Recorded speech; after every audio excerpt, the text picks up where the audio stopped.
សួស្តីអ្នកគ្នាវីដេអូនេះខ្ញុំមកចែករំលែកពីការរៀបចំការងាររបស់ខ្ញុំតាក់ទងជាមួយនឹងការធ្វើ MMO ជាពិសេសគឺការប្រើប្រាស់ LD ជាមួយនឹង tool 15ដោយសារតែមាន brother ម្នាក់គាត់សួរខ្ញុំថាតើការរៀបចំការងារបែបម៉េចដើម្បីឲ្យដំណើរការ LD ជាមួយនឹង tool 15ហ្នឹងគឺវាបានជោគជ័យច្រើនពេលដែលយើងបើក run post page ច្រើនអញ្ចឹងណាតែឃើញសំណួរគាត់ល្អដែរហើយវាជាចំណុចសំខាន់នៃការចាប់ផ្ដើមការងារក្នុងវិស័យ MMO ជាពិសេសគឺការធ្វើ Facebook ដែលប្រើប្រាស់ជាមួយនឹង LD ហើយនឹង tool សម្រាប់ខ្ញុំយើងកុំទាន់គិតពី technique ឬក៏ពីក្បាច់ពីអីអ្វីដែលសំខាន់គឺការរៀបចំការងាររបស់យើងឲ្យរលូនអញ្ចឹងវីដេអូនេះខ្ញុំនឹងចែករំលែកពីបទពិសោធន៍ដែលខ្ញុំរៀបចំការងារទី1យើងត្រូវដឹងពីកម្រិតកុំព្យូទ័ររបស់យើង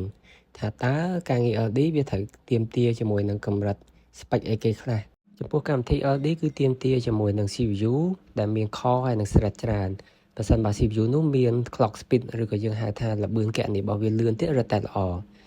គ្រឿងបន្ទាប់ទៀតគឺ RAM DDR4 ឬក៏ DDR5 ហើយចំនួន RAM កាន់តែច្រើនគឺកាន់តែល្អប៉ុន្តែយើងត្រូវរើសចំនួន RAM ហើយនិង CPU ឲ្យវាសមាមាត្រនឹងគ្នាដែរពេលខ្លះយើងដាក់ RAM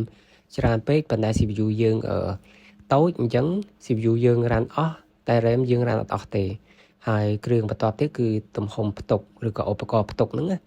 ដែលបច្ចុប្បន្នគឺមាន M2 មាន SSD ហើយនិង Hard disk ប៉ុន្តែកម្មវិធី LD គឺទាមទារជាមួយនឹងឧបករណ៍ផ្ទុកដែលមានល្បឿនលឿនដូច្នេះជម្រើសដែលល្អគឺ M2 ហើយ M2 ហ្នឹងគឺជាប្រភេទ M2 NVMe PCIe បើសិនបើបានចំនួនចុងក្រោយទៀតរឹតតែល្អល្បឿនកាន់តែលឿនការ process បើកម្មវិធី LD ពីមួយទៅមួយក៏វាលឿនទៅតាមនឹងដែរចំណុចទី2គឺតាក់ទងជាមួយនឹងវីដេអូដែលយើង download មកដើម្បីត្រៀមសម្រាប់ post ទៅកាន់ page នីមួយៗហ្នឹងយើងត្រូវប្រកាសថាវីដេអូទាំងអស់ហ្នឹងមាន format ដែល support ជាមួយនឹងកម្មវិធី LD ដូច្នេះការរើស tool download ដើម្បីយកមកប្រើប្រាស់ក៏ជាចំណុចមួយដែលសំខាន់ដែរអញ្ចឹង tool download ដែលខ្ញុំប្រើប្រាស់គឺឈ្មោះថា Snapkey ដោយសារតែ tool ហ្នឹងមានជាមួយនឹង setting ពេលដែលយើង download វីដេអូមកវាធ្វើការ convert ឲ្យវីដេអូហ្នឹង support ជាមួយនឹង LD ស្រាប់មួយវិញទៀតគឺ tool ហ្នឹងអាច download ចេញពីបណ្ដាញសង្គមបានច្រើនមាន TikTok YouTube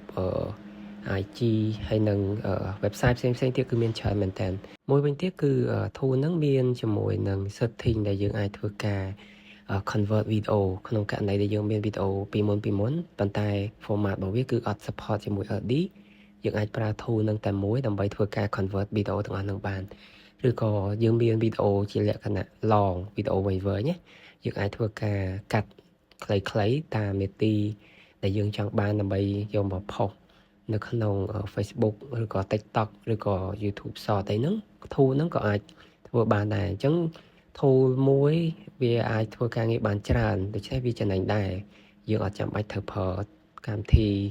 ច្រើននៅក្នុងកុំព្យូទ័ររបស់យើងដើម្បី download ផងដើម្បី convert ផងដើម្បីកាត់វីដេអូផងអញ្ចឹងណាចំណុចទី3គឺតាក់ទងជាមួយនឹងល្បឿនអ៊ីនធឺណិតនិងល្បឿន VPN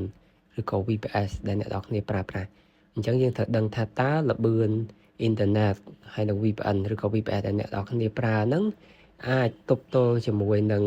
ចំនួន LD បើក post ក្នុងពេលតែមួយហ្នឹងបានប្រមាណផ្ទាំងអាហ្នឹងយើងអាចធ្វើការតេស្តជាក់ស្ដែងទៅតាមល្បឿនអ៊ីនធឺណិតឬក៏ VPN ដែលអ្នកនរគ្នាប្រើអញ្ចឹងណាដូចខ្ញុំគឺកម្រិតល្បឿនអ៊ីនធឺណិតហើយនិង VPS ឥឡូវខ្ញុំប្រើ VPS វិញដែលវាអាចទប់ទល់ជាមួយនឹងចំនួន LD ចន្លោះពី12ទៅកាន់14ផ្ទាំងពេលដែលយើងធ្វើការបើក post ក្នុងពេលតែមួយអញ្ចឹងយើងបើកតែប៉ុណ្្នឹងទៅជាទូទៅខ្ញុំបើកតែ12ទេខ្ញុំអត់បើកច្រើនពេកទេអ្វីដែលសំខាន់ឲ្យការបើក post របស់យើងហ្នឹងទទួលបាននៅល្បឿនគ្រប់គ្រាន់ក្នុងការ post វីដេអូមួយដើម្បីធានាថារាល់ LD ទាំងអស់ពេលដែលយើងបើកមកវា switch ទៅ page មួយហើយវា post ហ្នឹងគឺវីដេអូទាំងអស់គឺ post បានជោគជ័យអញ្ចឹងវីដេអូចែករំលែកនេះគឺ part ទី1ទេខ្ញុំនឹងធ្វើ part ទី2ដោយសារតែវារៀងវែងអញ្ចឹងណាអរគុណសម្រាប់ការទស្សនាវីដេអូមួយនេះបាយបាយ